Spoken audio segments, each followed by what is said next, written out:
오늘은 인문학 토론 세 번째입니다. 우리 명강사 개발원의 야심적인 내용입니다. 이게 사실은 우리가 첫 번째 워크샵에서 했던 것 기억나시죠? 어떤 문제 다루었죠? 첫 번째 워크샵에서 10월에 알미란 무엇인가에 대한 걸 했어요. 기억나십니까? 왜 이 문제를 다룬지 아시죠? 우리는 강사입니다. 우리는 강의하는 사람입니다. 그렇다면 무엇인가를 전달하는 사람입니다. 따라서 무엇인가를 전달하려고 할 때 그 무엇인가라고 하는 것이 내용이 있는 것이 돼야 돼요. 그런데 그 무엇이라고 하는 것이 내용이 없다면 이건 사기친 거잖아요. 바쁜 시간 사람 모아놓고 강사비 받으면서 아무것도 없는 내용을 갖고 시간만 때운 것은 그를 초청한 기관에도 길게고 앉아있는 청중에게도 예의가 아닌 잘못을 범한 겁니다. 그래서 강사는 정확한 것을 전달해야 된다. 따라서 알미란 무엇인가가 첫 번째였어요. 혹시 우리가 갖고 있는 전달 내용이 알미 아닌 에피스테메가 아닌 독사일 수 있다. 기억나시죠? 그렇다면 독사가 아니다 에피스테메가 돼야 된다 하는 것을 제가 첫 번째 워크샵에서 말씀드렸고, 두 번째 워크샵에서는 어떤 내용을 다루었죠? 세계관입니다. 왜 세계관을 다루었죠?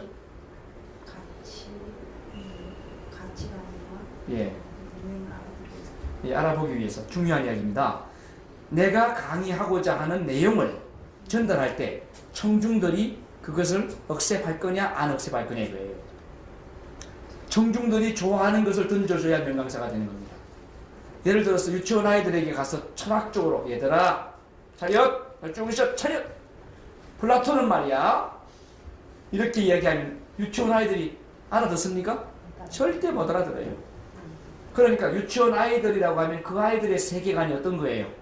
곰새말이에요. 얘들아 곰새말이 노래 불러볼까? 곰새말이가 한 집에 있어 엄마 곰 아빠 곰 이렇게 돼야 돼요. 그렇죠? 그렇게 할 때 그 아이들이 야 우리 선생님 진짜 재미있어 진짜 선생님 좋아 이렇게 말할 거예요. 바로 그겁니다. 그 청중들을 자세히 정확히 분석할 수 있는 기술이 세계관에서 나오는 거예요. 그래서 세계관을 제대로 분석해야만 강사가 명강의를 할 수 있다. 그런 차원에서 두 번째 워크샵에서 세계관에 대한 토론을 할 겁니다. 기억나시죠? 예. 그러면 여러분은 강의 끝나고 나면 돌아가셔서 나름대로 정리를 하십니까? 그날 강의에 대해서 정리하십니까? 꼭 하셔야 돼요. 안 하시고 그냥 잊어버리면 우리는 망각의 존재이기 때문에 바로 잊어버립니다. 자, 그래서 오늘은 지금 이 시대에 굉장히 중시되고 있는 탑픽 뉴스가 하나 있어요. 그게 자살의 문제입니다. 물론 2012년도 우리나라 통계청에서는 자살률이 11% 정도 줄었다. 전년 대비 줄었다라고 말합니다. 그러니까 전년도 같으면 하루에 한 43명 정도가 자살했습니다. 2011년도까지는. 이것이 계속 2007년 이후부터는 그냥 급상승한 겁니다. 쭉.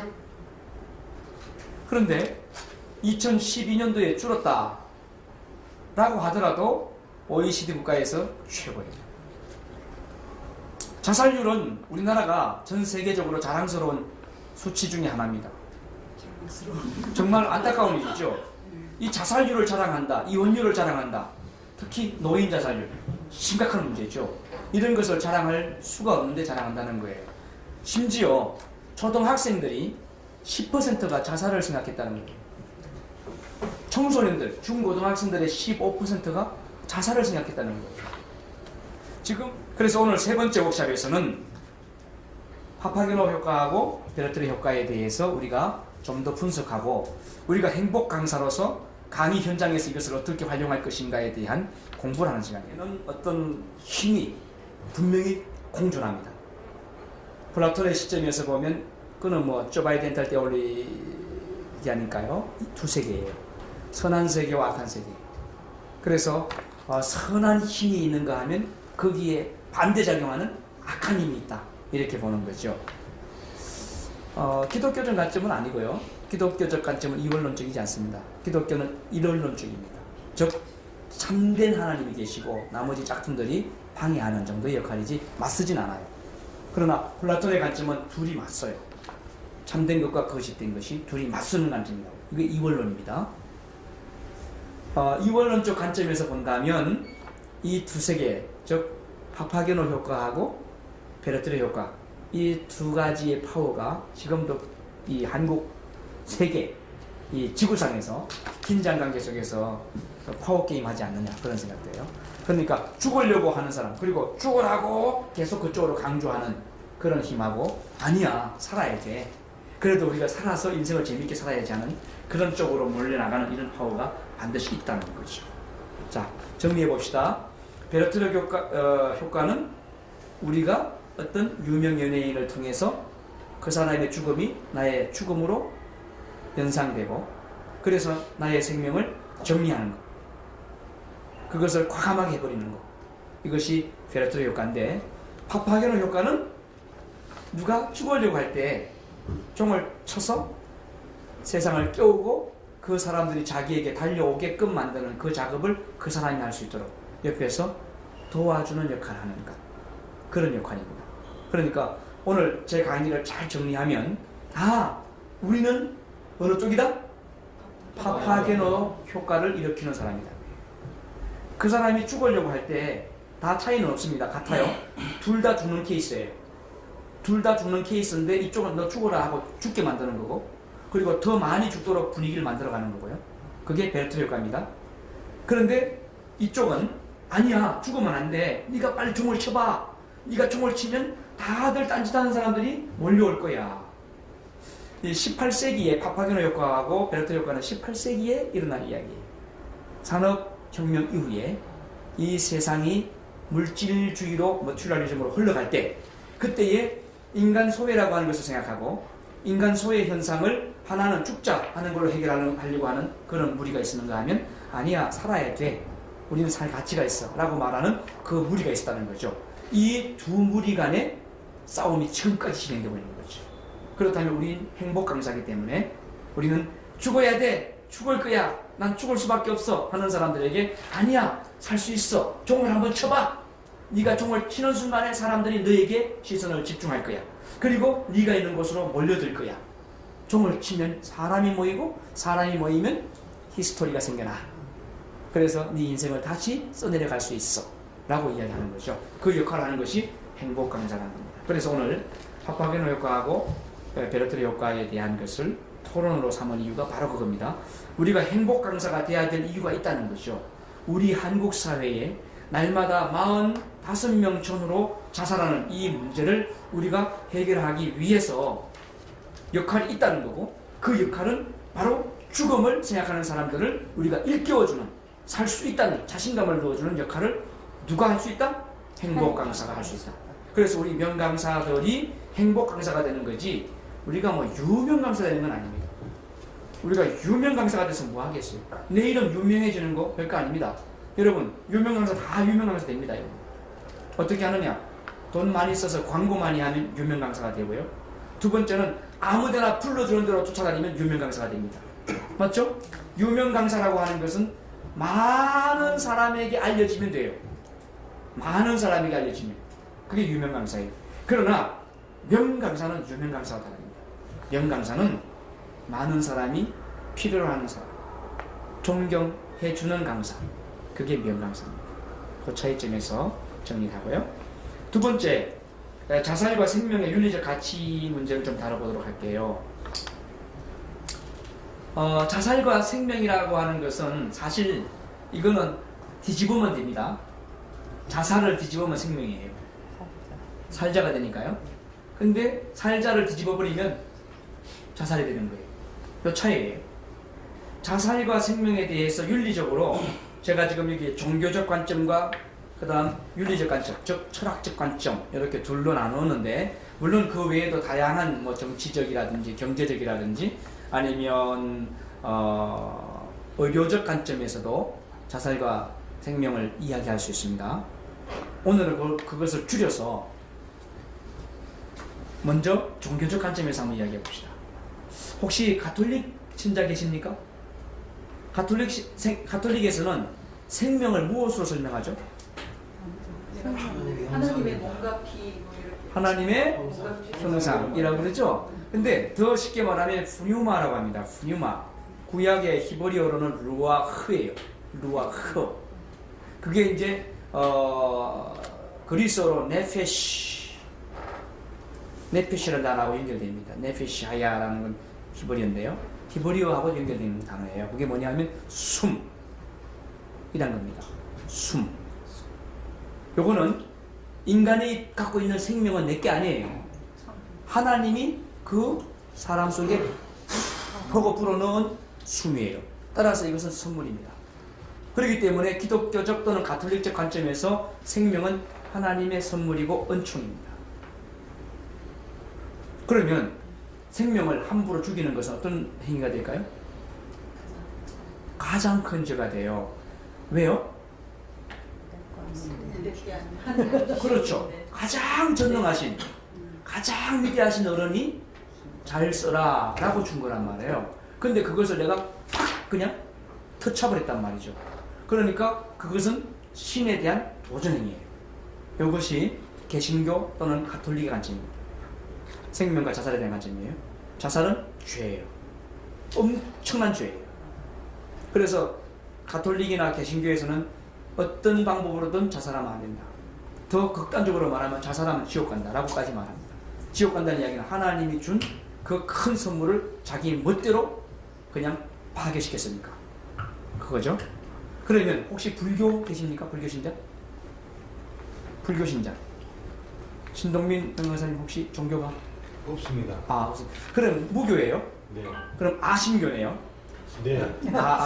나를 믿는 아신교인데, 자, 아신교에서는 네. 생명을 무엇이라고 말합니까? 부모님이 주신. 부모님이 주신 네. 유전자입니까, 그냥? 부모님의 유전자를 갖고 있는 게 생명입니까? 부모님이 그냥 놔줬어요. 자, 부모님의 형상을 받았다, 그거잖아요, 그죠? 네. 예. 어쨌든 간에, 그러면 생명의 가치도 있다는 이야기죠? 부모님의 선물이니까. 종교적 관점에서 비록 무종교인이라고 하더라도 생명은 가치가 있다는 걸 인정한다는 거죠. 무종교인 할지라도. 그러니까 불교에서는 생명을 무엇으로 말할까요? 여기 지금 불교 신자가 있으면 참 좋겠는데. 영원하다는 거죠. 생명이 뭐라고요? 영원하다. 영원한 것. 예. 그러니까 불교에서는 결국 생명이라고 하는 것은 돌고 도는 거예요. 없음이 생명이에요. 거꾸로 말하면. 예? 있는 게 생명이 아니고 없는 게 생명이에요. 그러니까 멸. 불교에서 멸이라고 말하죠. 고집, 고민도 버리고 상념도 버리고 욕심도 버리고 다 버리는 거예요. 나중에 몸도 버리는 거예요. 그것이 불교에서 해탈이라고 하는데 이거는 상스크리트어로 니르바나라고 합니다. 그러니까 니르바나라고 하는 단어는 무예요. 그런데 한자로서는 무라고 번역하면 안 되고 공자로 번역해야 될 거예요. 빌공자.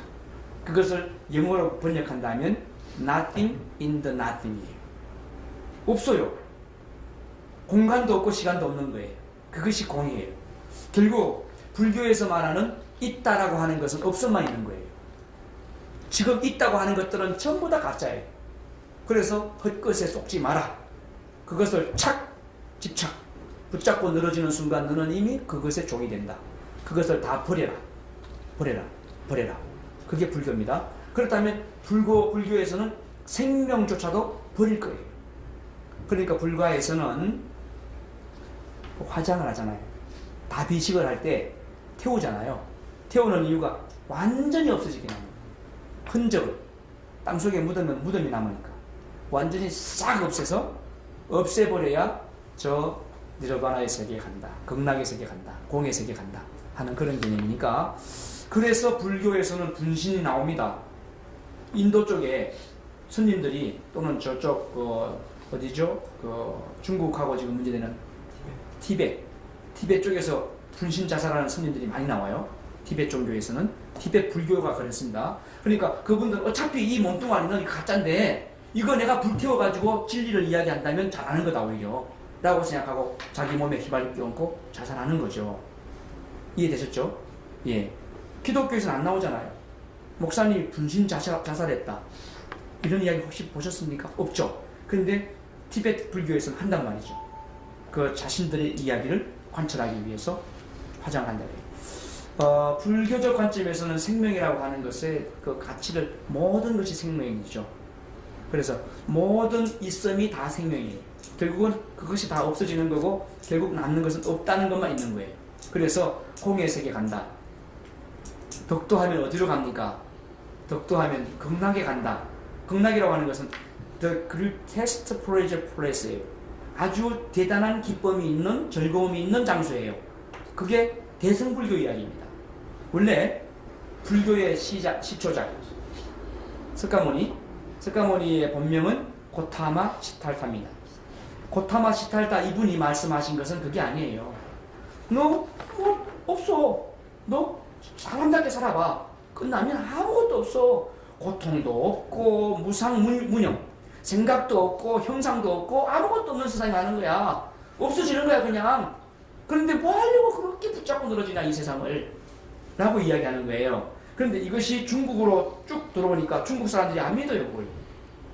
잘 믿어서 뭐 하는데요 하니까 없어. 끝나는 거야. 그러니까 굉장히 의미가 없잖아요. 재미가 없잖아. 그래서 도교하고 붙어버려요. 도교하고 붙어서 된 게 대성불교입니다. 대성불교가 우리나라로 들어옵니다.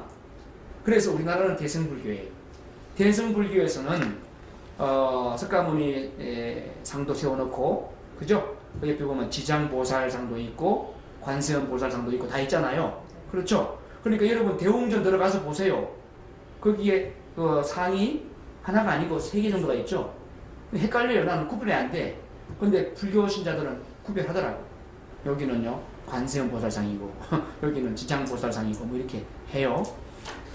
그런 것도 원래 고타마 시탈타는 이야기하지 않았어요. 하지 마라 그랬어요. 그것 전부 우상이라 그랬어요. 형상을 만들어 세우지 마라. 그게 원래 소승불교의 가르침이에요. 그런데 우리나라 불교는 가보면요, 사찰 뒤에 딱 대웅전 뒤쪽에 가면 좌측에 산신각이 있죠. 산신각이 바로 도교의 잔재입니다. 불교가 아닙니다.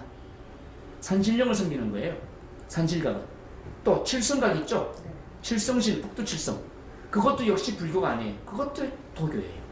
그러니까 우리 한국에 있는 불교는 도교하고 잡탕이 되어버렸어요. 그러니까 좀 달라요. 사실 뭐 저 방송에서 나가면 안 됩니다. 스님들이 핸드폰 차고 다니고 거린저 타고 다니는 건 원래 불교의 모양이 아닙니다. 원래 불교는 다 버리는 거예요. 그리고 속세를 떠나는 거예요. 속세의 인연을 다 끊어야 돼요. 끊어야 되는데 핸드폰 갖고 다니면 못 끊잖아요. 끊을 수 있습니까? 그걸 끊어야 되는데 산속에 들어가서 은둔생활 하는 거예요. 금욕하는 거예요. 그러다가 죽어야 되는 거예요. 이게 원래 불교예요. 그런데 자가용 막 타고 다니면 급하게 다녀야 된다는 이야기잖아요. 그거는 속세로 돌아온다는 이야기잖아요. 환속하는 거잖아요.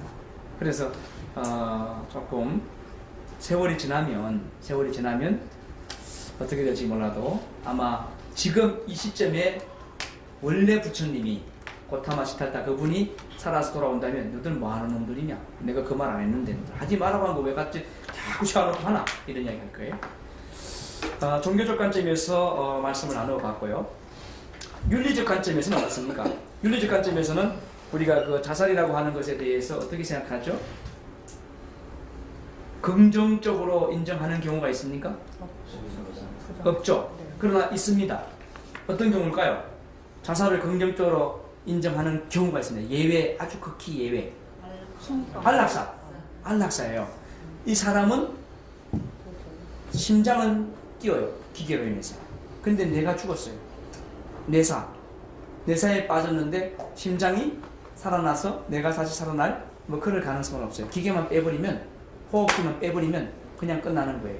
이런 경우에 가족들하고 동의를 받아서 안락사를 하는 경우가 있죠. 우리나라는 아주 이것도 극히 드물어요.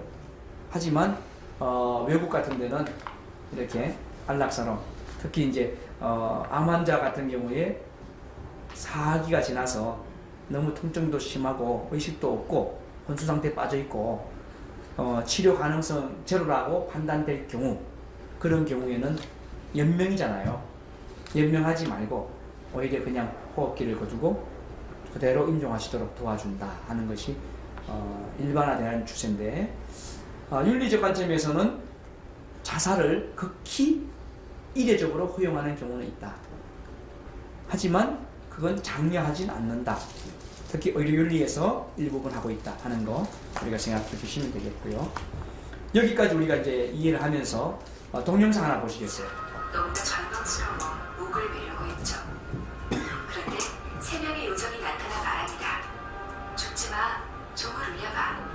파파게노는 자살 직전에 죽음을 극복합니다. 우리는 비극의 상징 베르테르를 기억할 뿐 절망에서 희망으로 건너온 파파게노를 잊고 있었습니다. Also gerade was die Methode betrifft, würde ich sollte man das nicht schreiben, sondern es genügt auch zu schreiben, dass dieser oder jener sich das Leben genommen hat. Das genügt auch vollkommen. Wenn ich noch genau hineinschreibe, wie er das gemacht hat, dann habe ich direkt eine Anleitung. 예, 그래서 언론의 역기능을 우리가 좀 심사숙고해야 되겠고, 언론에 가서 우리가 강의할 때는 베르테르보다는 파파게노 효과를 많이 낼 수 있는 좋은 이야기를 많이 해야 돼요. 언론에서 시사적인 것도 뭐 나쁜 것보다는 아주 좋은 거, 미담 사례, 연세대에서 명강사들이 모였다 뭐 이런 거, 그죠? 그래서 행복 강사가 되기 위해서 준비하고 있다 라든지 이런 이야기들이 많이 필요하다고 생각을 합니다. 그렇다면 이제 그 사장에 가서 베르테르 효과가 아닌 파파게노 효과로 우리가 몰아가야 되겠는데, 파파게노 효과를 극대화할 수 있는 몇 가지 방법들을 제가 생각해 본 게 있습니다. 첫 번째는 종교적 기여가 있다고 분명히 생각을 해요. 각 종교에서 성직자들이 그 행복이라고 하는 것을 많이 이야기해 줍니다. 행복. 사실은 슬픔 속에 많이 살고 있거든요. 그리고 신부님이나 목사님이나 스님이 부정적이고 어려운 거, 힘든 거 이런 것보다는 즐겁고 신나고 행복한 거 이런 걸 좀 많이 해줄 필요가 있다 하는 거고요. 두 번째는 정치 경제적인 기여도 필요하죠. 정치인들, 경제인들이 우리 사회를 잘 살아갈 수 있도록 어떤 아이디어를 도출해야 된다는 거예요. 세 번째는 소셜 웰피어 프로그램인데, 사회복지라고 하는 차원에서 정말 어렵고 힘든 사람들에게 적합한 프로그램을 만들어내라는 거죠. 그냥 구름이 담 넘어가듯이 대충 하는 게 아니고 정말 적재적소에 그들의 그 가려운 데를 긁어줄 수 있는 그런 복지 프로그램이 필요하다는 거죠. 돈 많은 사람도 노인수당 주고 돈 없는 사람도 주고, 그게 아니고 정말 필요한 사람에게 좀 몰아서 많이 주고 필요 없는 사람은 안 주고, 이렇게 그 보편적 복지가 아니라 선별적 복지 프로그램으로 가야 되겠다는 그런 이야기고요. 네 번째는 힐링 프로그램이 필요하다는 거죠. 자살하는 사람들은 정신과 치료를 반드시 받아야 되는데, 정신과를 통해서 정신치료, 상담치료를 해야 되는데 그런 과정이 생략되다 보니까 해결하지 못하고 넘어가는 거예요. 자살로. 해결할 수 있는데도 불구하고 이런 것을 우리가 힐링 프로그램을 통해서 해야 되고, 또 상담과 놀이 프로그램도 역시 필요하고요. 마지막에는 우리입니다. 행복 멘토가 되어서 이들에게 나는 불행하다라고 생각하는 관념을 깨뜨리고, 아니야, 나는 불행한 것만 아니야, 이 불행한 현실을 깨뜨리고 종을 침으로써 새로운 반전을 가져올 수 있어 라고 하는 자신감을 넣어주는 그런 강사들이 필요하다. 그런 강사들이 바로 행복 강사다 하는 것입니다. 그래서 이제 여기 파파게노하고 베르테르 효과를 우리는 분리했고요. 그리고 그 개념 정리를 했고, 그리고 이러한 것의 가치를 생명과 자살이라는 관점에서 지금까지 우리가 생각해 보았고, 그리고 베르테르 효과를 유발하는 그 원인들이 연예인들, 특히 유명 연예인들의 자살을 통한 모방 자살이라고 하는 것, 그리고 또 어떤 그 방송 쪽에서 이들을 많이 이렇게 적나라하게 제시해 줌으로써 오히려 그 효과가 더 커지게 만들었던 그런 문제점이 있었다고 생각했고, 그렇기 때문에 행복 강사가 될 우리들은 파파게노 효과로서 우리의 본연의 일을 키워나가야 된다 라고 하는 데까지 동의했어요. 그러면 이제 결론입니다. 이제 우리는 행복 강사가 되기 위한 강의안을 준비해야 됩니다. 그러면 가능하면 제 강의안 교환에도 여러분들 피드백 하신 분들이 있어요. 처음에 들어갈 때 우울한 것보다는 좀 좋은 거 던지면 좋았을 텐데, 이런 피드백 나왔어요. 바로 이 베르테르 효과, 파파게노 효과, 이걸 다루기 위해서 제가 강의안을 그렇게 만들었던 겁니다. 이유는 그겁니다. 내가 이렇게 강의했습니다. 그랬을 때 여러분 어떻게 봅니까? 이 반응이 어떻게 나올까요? 하는 것을 시범으로 그렇게 했던 거였어요. 어쨌든 오늘 이 세 번째 워크샵 베르테르 효과와 파파게론 효과에 대한 그런 토론의 시간 여러분들이 준비 잘 해주시고 참여해 주셔서 고맙습니다. 감사합니다.